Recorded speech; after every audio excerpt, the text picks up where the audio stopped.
आज आपण सायन्स पाठ टाचन पाहणार आहोत, ज्यामध्ये एखाद्या विषयातील घटक, उपघटक आणि त्याच्या पाठटाचनाच्या पायऱ्या कशा लिहिल्या जातात ते आज बघणार आहोत.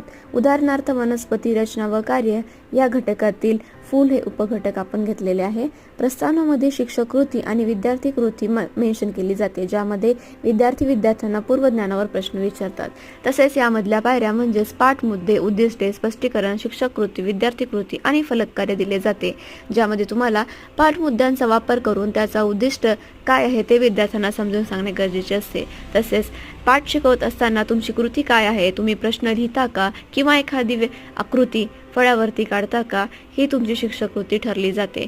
त्याच आकृतीला किंवा विचारलेल्या प्रश्नांची उत्तर देणे हे विद्यार्थी कृतीमध्ये ठरवले जाते किंवा त्याला मान्य केले जाते. तसेच फलक कार्यामध्ये पाहिलं गेलं तर तुम्ही आकृती काढलात किंवा छोटे मोठे पॉईंट्स लिहिले असतील, डेफिनेशन असेल किंवा गृहपाठ असेल,